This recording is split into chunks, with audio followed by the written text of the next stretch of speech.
우리 같이 말씀을 좀 확인해 보죠. 우리가 저저번 주에 그 부부의 역할에 대해서 좀 살펴봤어요. 첫 번째 시간이었고, 남자는 하나님의 말씀을 받는 사람, 받아서 가정에 전달하는 역할을 하는 것이고, 여자는 남편을 통해 들은 그 말씀을 남편이 계속 첫 번째 머리에 둘 수 있도록, 그 말씀 했잖아요, 하나님이 그런 마음 주셨다면서요 하면서 계속 남자로 하여금 하나님이 주신 말씀을 기억하게 해준 역할, 이것이 이제 아내가 해야 될 도움이다, 이렇게 우리가 배웠습니다. 오늘은 창세기 2장에 있는 내용을 가지고 또 남자와 여자의 역할에 대해서 좀 살펴보려 해요. 이 역할을 알고 나면 가정의 모습이 무엇인가, 가정에서 하나님이 기대하시는 것이 무엇인가도 확인할 수 있습니다. 남자는, 정리를 먼저 하면, 남자는 아내를 위해 자신을 내어주고 하나님께 공급을 받는 거죠. 아내에게 내어주면 당연히 이런 생각을 하잖아요. 아내도 나한테 이 정도는 해줘야지라는 기대를 하는데, 남자가 첫 번째 해야 될 기대는 아내를 위해 내어주는 것이고, 공급은 하나님께 받는다. 이게 남자가 해야 될 일이고, 그래서 남자가 또 기뻐해야 될 것은 무엇이냐면, 아내를 보면서 아내의 어떤 여러 가지 모습들이 있지만 아내를 통해 이 땅에 생명이 공급된다, 이것을 보고 기뻐하는 것이 남자가 해야 될 일인 거죠.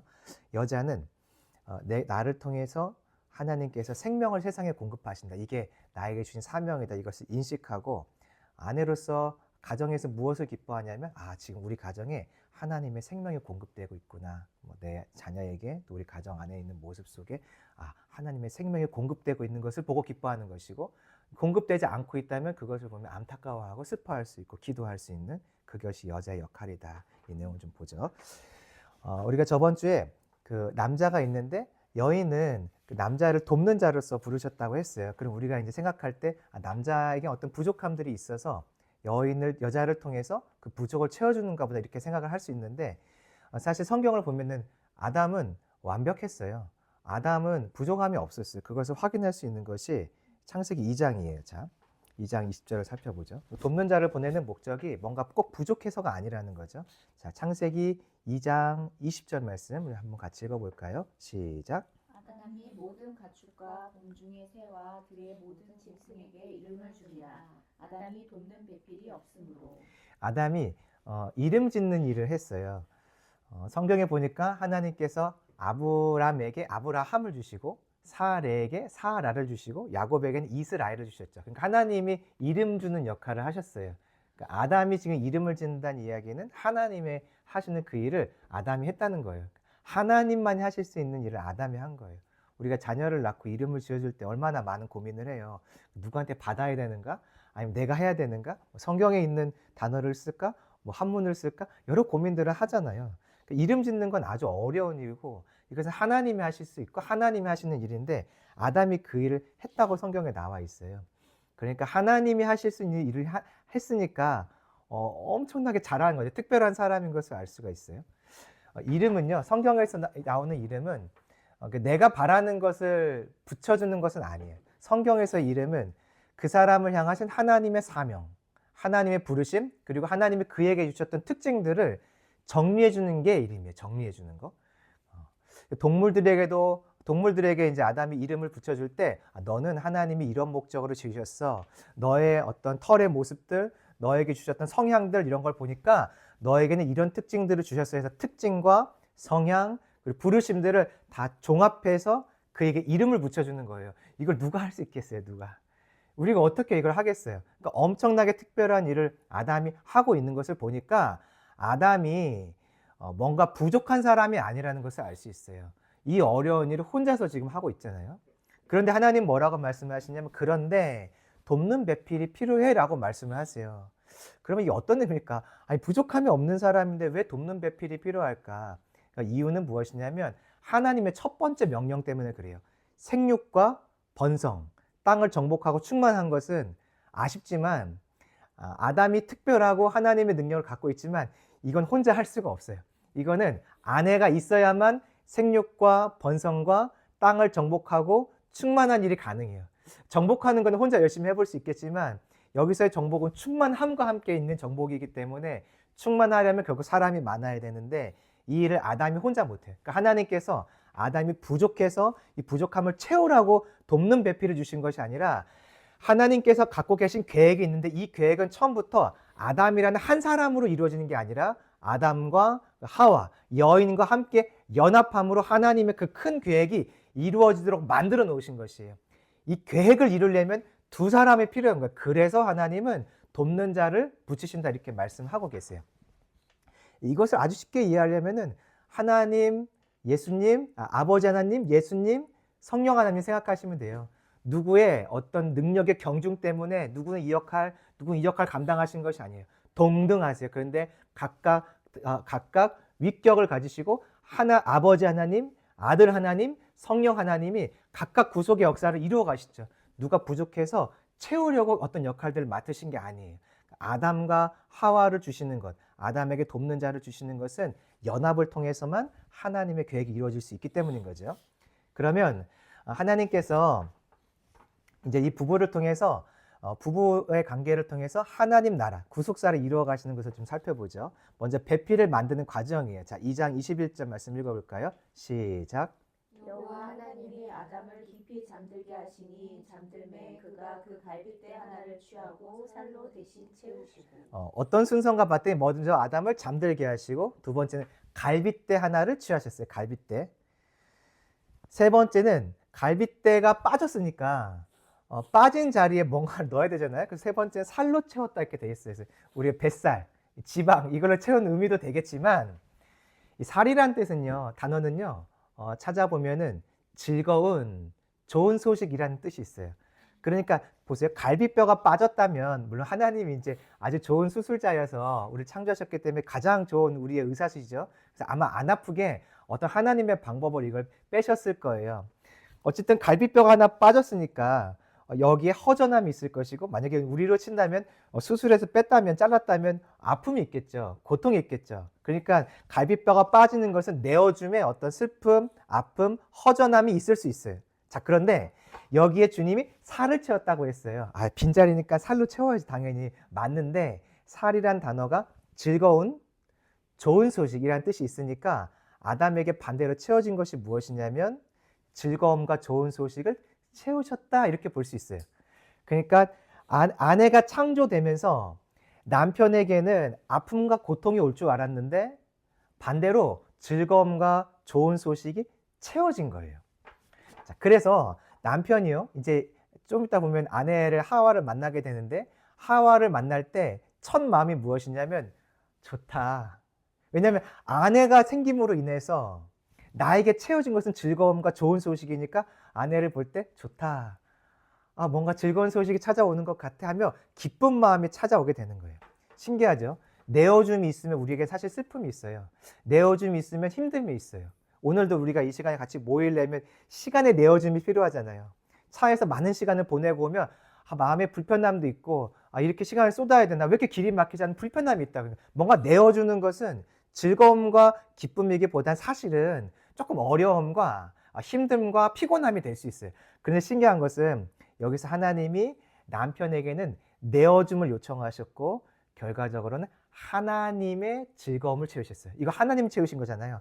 하와 때문에 즐거움이 생긴 게 아니라 하와를 만들므로 인하여서 하나님이 그에게 즐거움과 좋은 소식들을 채워주셨어요. 그러니까 남편은요, 아내를 통해서 기쁨을 얻는 자가 아니더라고요. 저는 이제 그렇게 생각을 했거든요. 나도 열심히 헌신하고 수고하고 나도 요구하는 거죠. 나도 이런 기쁨을 원해. 나도 당신에게 이런 것들, 당신 나에게 이만큼 해줬으면 좋겠어. 주는 만큼 받기를 사람을 다 기대하는데, 봤더니 제가 인정하고 싶진 않지만 남편이 먼저 해야 될 일은 아내를 위에 내어주고 공급은 하나님께 받는 거더라고요. 채움은 하나님이 주시는 것이었어요. 그러니까 저에게도 가정 안에서 아내와 함께 또 자녀들과 함께 있을 때 내가 헌신하고 수고한 것을 가정에서 먼저 기대하는 게 아니더라고요. 그럼 우리가 좀 속상할 때가 사람이 있잖아요. 사람이니까 당연히. 근데 그게 아니라 첫 번째 원리는 하나님께 받는 것이었어요. 그래서 남편들이 해야 될 일은 무엇이냐면 아내에게 무언가를 얻으려고 하는 욕심을 버려야 한다. 저한테 하는 얘기인 거죠. 내 남편 여기 저밖에 없잖아요. 아내를 통해 뭔가 내어줄까? 이걸 생각하는 거더라고요. 내어줄 게 무엇인가? 그리고 기다리는 것은 하나님의 채우심. 사람에게 받는 것이 아니라. 자, 그러면 하나님이 남편에게는 남자에게는 하와를 창조함으로써 좋은 소식 그리고 즐거움을 채워주셨다고 하는데 이 즐거움이 뭘까? 좋은 소식이 뭘까? 이것은요 생명의 공급에 대한 이야기예요. 자, 이사야서를 좀 볼까요? 이사야서 52장 7절 말씀. 하나님이 남자에게 주신 즐거움이 뭘까? 기쁨이 뭘까? 즐거운 소식이 뭘까? 이게 보니까 생명과 관련된 내용이에요. 이사야서 52장 7절 말씀. 자, 읽어볼까요? 시작. 좋은 소식을 전하며 평화를 공포하며 복된 좋은 소식을 가져오며 구원을 공포하며 시온을 향하여 이르기를 내 하나님이 통치하신다 하는 자의 산을 넘는 발이 어찌 그리 아름다운가. 여기 보니까 좋은 소식은 평화와 관련된 소식이고요. 복된 소식이라고 말하고 있죠. 구원과 관련된 이야기라고 말하고 있고 이 모든 것이 하나님의 통치로부터 온다는 이야기를 하고 있어요. 여기 좋은 소식이 앞에 말했던 그 좋은 소식이에요. 바로. 그러니까 하나님을 이 좋은 소식, 평화, 그리고 구원, 하나님의 통치로부터 오는 이 모든 것은 한마디로 하나님의 구원을 말해요. 그러니까 하나님이 남자에게는 내어줌을 통해서 어떠한 기쁨을 주셨냐면 구원과 관련된 기쁨들을 주셨어요. 구원은요 생명의 공급에 대한 것이에요. 남편이 얻는 즐거움은 무엇인가 봤더니 생명을 즐거워하고 생명의 공급받음을 즐거워하고 생명의 공급이 이제 시작될 거야 하는 그 좋은 소식을 듣는 것이 남편의 기쁨이래요. 왜 이제 남편이 그 아내가 창조된 것과 함께 구원의 소식, 즐거움, 생명의 공급이 즐거움이 채워질까? 이것은 아내의 역할 때문인데요. 아내가 무엇을 하냐면 출산을 해요. 출산. 자, 3장을 보면 창세기 3장을 보면 여인의 후손을 통해서 사단의 머리를 깨뜨리시죠. 그러니까 여인을 통해서 구원자가 오는 거예요. 여기서의 1차적인 여인은 마리아를 말하겠죠. 2차적으로 여인은 믿음의 길, 하나님 허락하신 이 부르심, 사명, 하나님께서 허락하신 약속을 붙들고 살아가는 사람이 여인인데 어쨌든 눈에 보이는 여인은 마태복음에서 보면 마리아죠. 여인을 통해서 구원자가 오세요. 여인을 통해 마리아를 통해 구원자가 오죠. 여자들이 해야 될 일은 무엇이냐면 계속 자신들이 출산을 통해서 후손이 이어지게 만들고 그 후손이 이어짐으로 마침내 예수님이 오시는 통로가 준비되는 것이에요. 하나님께서 남편에게 주신 기쁨은 무엇이냐면요. 아내를 통해서 저 태를 통해서 구원의 소식, 평화의 소식, 좋은 소식이 이 땅에 오는구나. 이것을 발견하는 기쁨이 남편에게 주신 첫 번째 기쁨이에요. 아내와 함께 연합함을 통해서 저 태의 열매로 이 땅에 구약에서는 처음 오실 예수님을 준비하게 되죠. 그렇죠? 결국 아담의 후손을 통해 예수님이 오신 거니까 신약에서는 다시 오실 예수님을 맞이할 사람들이 태의 열매로 계속 준비되는 거잖아요. 이 땅에 갑자기 하나님을 찾는 사람이 나오는 게 아니라 엄마의 태를 통해서 아이가 생명에 나오면 그때 그 생명을 통해서 결국 예수님이 오신 통로가 되고 예수님이 승천하신 이후에는 그 생명 중에 또 어떤 이들이 예수님의 오심을 기다리고 사람들에게 예수님 믿으셔야죠, 구원 받으셔야죠 하면서 예수님이 다시 오실 예수님을 기다리도록 하는 생명의 소식을 전하는 그 역할이 엄마의 태를 통해서만 이루어지는 것이에요. 갑자기 외계인이 나오거나 천사가 와서 그 역할을 해주는 게 아니라 이 부모의 엄마의 태를 통해서 예수님의 오실 길을 예비한 자들, 그런 자들이 이 땅에 나타나는 것이죠. 그 남편이 아내를 통해 얻는 기쁨은요, 이제 이 아내의 태를 통해서 구속의 역사가 준비되는구나. 구약이라면 신약 시대에 살고 있으니까 우리는 다시 오실 예수님의 때 그루터기들이 이 땅에 준비되는구나 하고 남편이 기뻐하는 것이에요. 남자와 여자의 관계에서 어떤 감정적인 기쁨도 있을 수 있고요. 아내가 나를 위해 수고해주고 애씀에 대한 기쁨도 있을 수 있어요. 그런 걸 배제하는 것은 아니에요. 그런 것도 있지만 가정에서 첫 번째로 남자가 아내를 통해 얻는 기쁨은 하나님의 구속의 역사가 계속 이루어지는구나. 아내를 통해 이 땅에 생명이 계속 부어지는구나. 육적인 생명도 부어지지만 영원한 생명이 이 아내를 통해서 계속 이 땅에 재생산되는 일들이 일어나는구나를 보는 거죠. 그래서 아내의 역할이 있어요. 남편은 그것을 기뻐하는 즐거움을 찾아야 되는 것이고요. 아내가 해야 될 역할은 무엇이냐면 내가 여자로서 구속의 역사에 내가 참여하는구나. 아이를 낳을 때 내가 구속의 역사에 참여하는구나. 그러니까 태의 열매는 상급이어서 나에게 준 선물같이 여겨지지만 그 선물 정도가 아닌 거예요. 내게 준 이 아이를 통해서 하나님 나에게 구속의 역사에 참여하게 하셨구나. 또 한 가지는 이 아이를 통해서 하나님의 구속의 역사, 그러니까 다시 오실 예수님의 때를 나한테 준비시키셨구나. 내가 그 영적인 생명을 낳는 역할도 해야 되는구나. 육신으로 낳으셨잖아요, 이미 아이들을. 그 육신의 생명을 낳는 것뿐 아니라 내가 이 아이가 영적으로 다시 태어날 수 있도록, 거듭날 수 있도록 내가 그 주님의 구속사에 참여하는, 계속 생명을 낳는 일을 내가 하는 거구나. 이것을 깨닫는 것이 아내의 역할인 것이죠.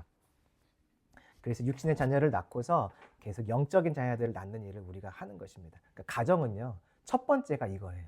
남편은 아내를 보면서 구속의 역사가 준비되는구나. 아내는 자신의 태를 통해서 하나님 나라의 구속의 역사가 준비되는구나. 이것을 경험하고 이것을 확인하고 묵상하는 자리가 가정인 거죠. 자, 그래서요, 남자가 여인을 볼 때 감동하고 마음이 뛰게 돼요. 이게 성경에 나오거든요. 자, 22절 보실까요? 창세기 2장 22절. 성경에 보니까 남자가요, 그래서 여인을 볼 때 가슴이 뛰게 돼 있어요. 자, 창세기 2장 22절에 봤더니 하나님이 여자를 만드시고 아담에게 이끌어오세요. 자, 23절 읽어볼까요? 시작. 아담이 이르되 이는 내 뼈 중에 뼈요 살 중에 살이라. 이것을 남자에게서 취하였은즉 여자라 부르리라 하니라. 하나님께서 이제 하와를 만드셨어요. 그리고 아담에게 이끌어오실 때 아담이 그 여인을 보면서 박수를 치면서 우와 하면서 했던 말이 무엇이냐면 뼈 중에 뼈요 살 중에 살이라고 되어 있어요. 자, 그런데 우리가 보는 이 한국말 성경에는 이렇게만 되어 있지만은 원어를 보면은 단어 하나가 빠져 있어요. 해석이 안 되어 있어요. 번역이 안 되어 있어요. 그것은 무엇이냐면 파암이라는 단어가 여기 속해 있어요. 파암은요, 이런 뜻이에요. 한 번, 두 번, 두 번째라는 뜻이에요. 자, 이게 어디서 나온 단어냐면 감동하다, 두드리다는 뜻이에요. 그러니까 마음에 한 번, 두 번 감동이 일어나는 것이에요. 내 마음에 한 번, 두 번 두드림이 일어나는 것이에요. 언제냐면 이게 딱 언제냐면 내 뼈 중에 뼈라고 말하기 전에 있는 거예요. 딱 봤을 때 심장이 뛰는 거예요. 한 번, 두 번 두드려지기 시작하는 거죠. 아내를 볼 때, 여인을 볼 때 감동이 오기 시작하는 거예요. 왜냐하면 하나님께서 이 땅에 저 여인을 통해 생명을 공급하시는 것이 보이기 때문에 그래요. 생명이 공급되는 것이 경험되어지기 때문에 그렇고 생명이 공급되는 것이 그에게 즐거움이기 때문에 그래요. 자, 질문해 볼게요. 자, 아담에게 죄짓기 전이에요. 지금 죄짓기 전. 아담에게 생명의 공급이 필요한가요? 필요하지 않은가요? 다시 질문해 볼게요. 자, 아담은 혼자서 혼자서 영원하게 살 수 있을까요? 없을까요? 왜 그렇죠? 성경을 보면요, 아담은 그런데도 의존적이에요. 자, 보세요. 아담이 에덴에서 영원히 살려면 어떻게 해야 되죠? 반드시 지켜야 될 게 있어요. 뭘 지켜야 되나요? 생명 나무의 열매가 아니라 그 옆에 있는 선악을 알게 한 나무 열매를 먹으면 죽는 거고 안 먹어야 살죠. 그러니까 아담은 하나님이 완벽하게 창조하셨는데 자기의 생명을 유지하려면 뭐가 필요하냐면 하나님께 의존돼 있어야 돼요. 그의 말씀 앞에 있어야 되잖아요. 그의 말씀을 버리면 내 생명이 사라져요. 그러니까 아담은 처음부터 하나님이 완벽하게 지으셨는데 그의 생명은 의존적인 거예요. 또 한 개 살펴볼까요? 자, 하나님께서 흙을 가지고 아담을 지으셨어요. 그럼 아담이 막 움직이나요, 바로? 그렇죠. 하나님의 생기가 불어져야 돼요. 나의 생기가 아니라 하나님이 후 하고 생기를 불어 넣으셔야 아담이 생명, 살아있는 자가 되죠. 그러니까 아담의 생명은 처음부터 의존적인가요? 자의적인가요? 죄송해요. 의존적인 거예요, 처음부터. 아담은 알고 있어요. 내가 영원히 사는 것이 내가 살아있으면 되는 것이 아니라는 걸 알아요. 그분의 생기가 불어와야 내가 살지. 말씀을 지켜야 살지. 또 한 가지요. 하나님께서 아담이 범죄했을 때 이거 하면 안 된다 하고 에덴 동산을 막으셨어요. 뭐죠? 생명나무의 열매를 먹으면 영생할까 하여. 그러니까 아담은 처음부터 우리가 다 이해할 수는 없는데 성경에서 알 수 있는 한 가지는 그의 생명은 반드시 의존적이라는 거죠. 그러니까 아담이 알아요. 생명은 외부로부터 공급이 있어야 사는 거지. 내 생명 누가 가져가면 여러분 행복하겠어요? 행복하지 않아요. 내 생명이 공급될 때 행복해요. 이 밥도 먹을 때 행복하잖아요. 육신의 생명이 공급되니까. 아담이 아는 기쁨이 있어요.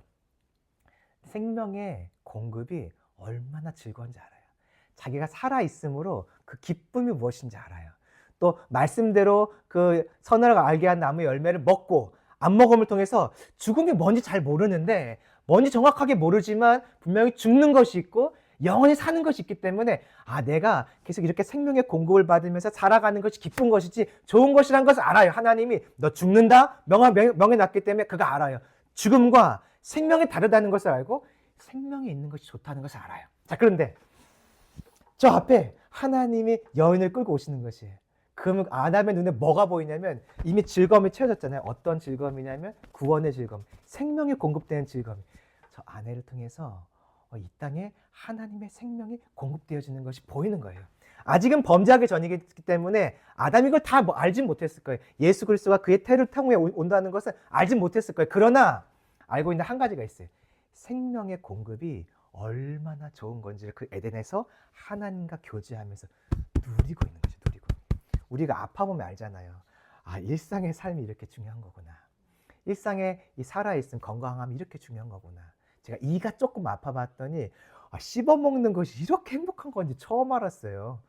이가 아프니까 풀도 씹는 게 힘들더라고요. 지끈지끈 아프니까. 그래서 내 몸에 생명이 풍성해서 아프지 않은 것이 진짜 큰 기쁨이구나. 이걸 제가 배웠거든요.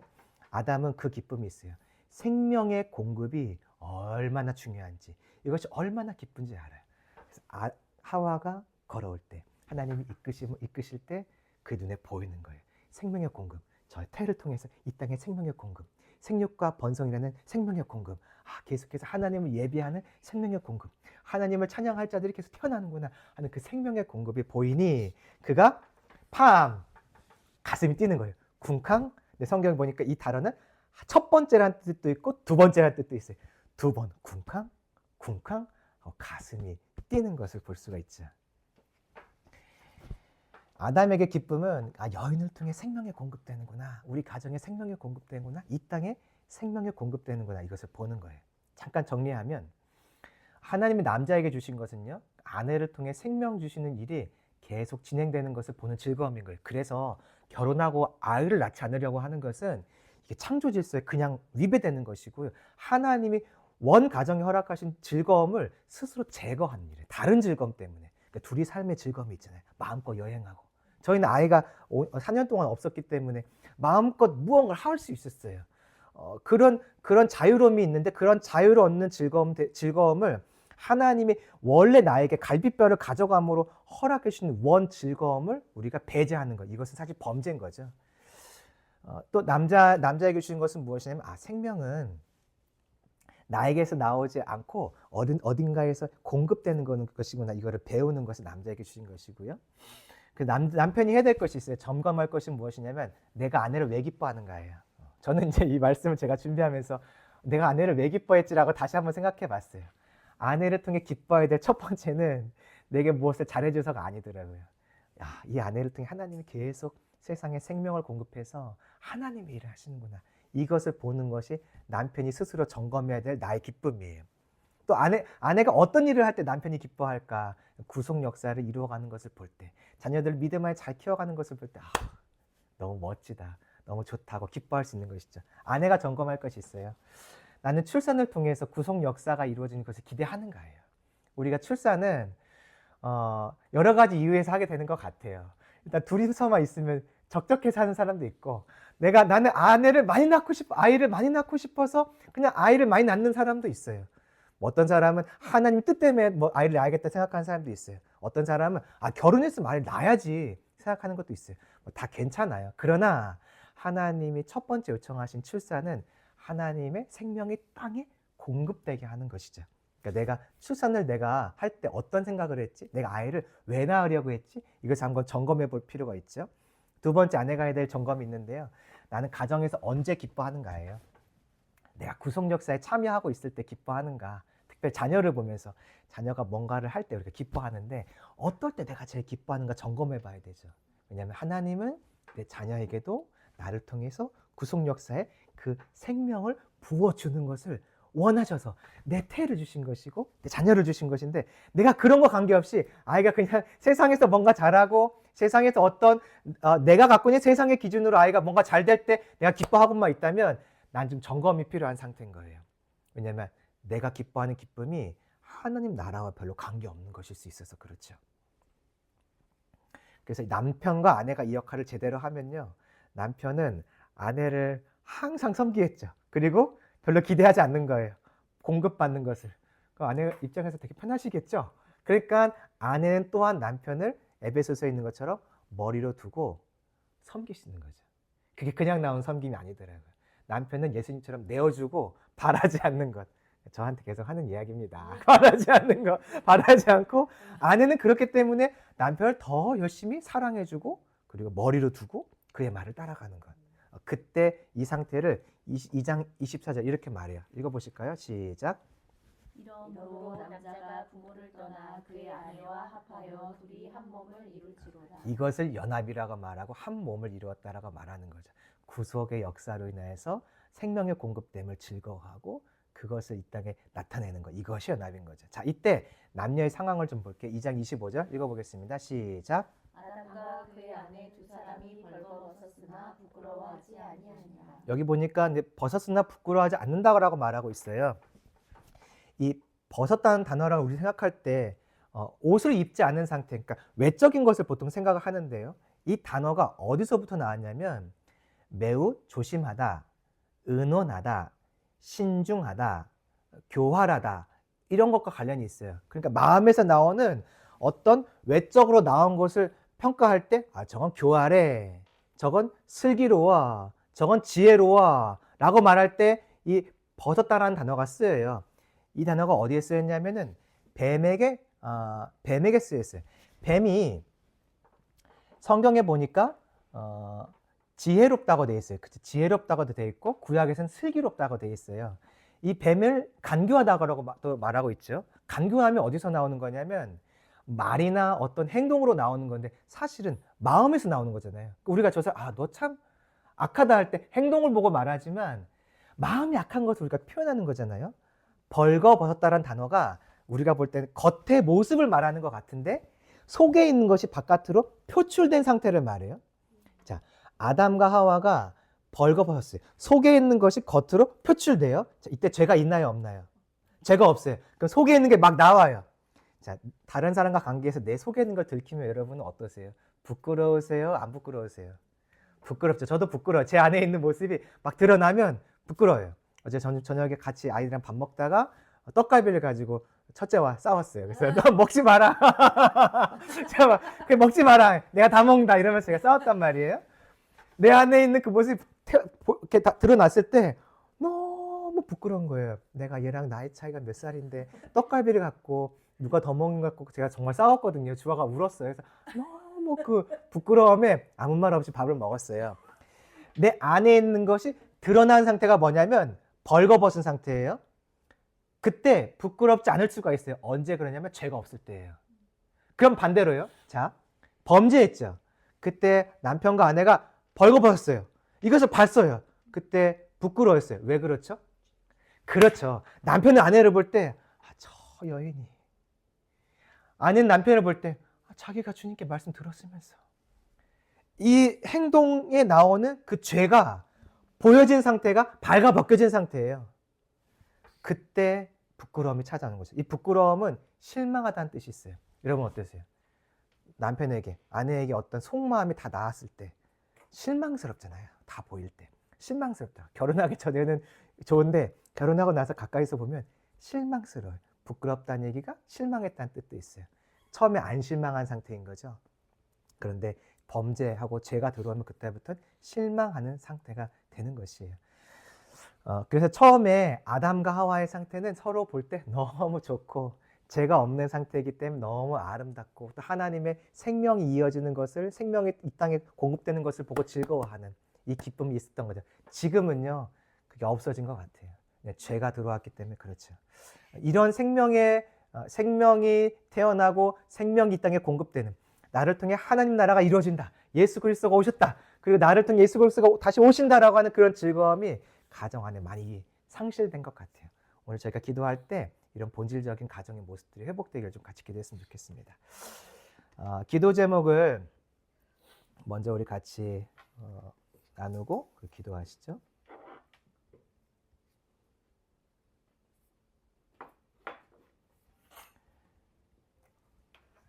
개인적으로는요, 내가 정한 부부의 역할에 대해서 좀 회개했으면 좋겠어요. 아내로서, 남편으로서 각자가 정한, 나에 대해 정한 내 역할이 있다고 생각해요. 그게 다 상대방에 대해서도 이 정도는 해야지만 하는 내 기준이 있거든요. 근데 그 기준을 먼저 회개했으면 좋겠어요. 그냥 하나님의 기준이랑 다를 수 있으니까. 그리고 두 번째로 우리가 개인을 놓고 기도할 것은 말씀이 말하는 부부의 역할이 우리 가운데 회복되도록 교회를 놓고 좀 기도했으면 좋겠는데요. 교회를 위한 헌신, 목회자에 대한 이야기, 목회자는 교회를 위해 헌신해야 되죠. 그리고 교인들에게 뭔가를 기대하는 것이 아니라 하나님께 공급받기를 기대하는 목회자. 그래야 우리가 타락하지 않을 것 같아요. 이런 모습들이 있는 것을 우리가 회개하고 간구하고, 성도의 입장에서는 세상에 생명을 공급하는 것이 내 사명이죠. 내 인생 살아가는 것이 아니라 나는 세상에 생명을 공급하기 위해 이 땅에 존재하는 거구나 하는 것을 알고 그렇지 않은 것을 회개하고 간구하고, 나라를 위해서는요, 인본주의적 인권, 가치관의 공급이 멈추기를, 그것이 들어오면 생명이 결국 끊어지거든요. 그래서 말씀을 공급하여서 생명을 살리는 나라가 되도록, 또 우리 건국과 함께 주신 복음 통일, 이게 우리나라에 주신 사명이에요. 생명을 공급하는 사명인데 우리가 이걸 못하고 있어요. 그래서 이런 것들을 좀 잘 감당하게 해달라고 같이 우리 기도했으면 좋겠습니다.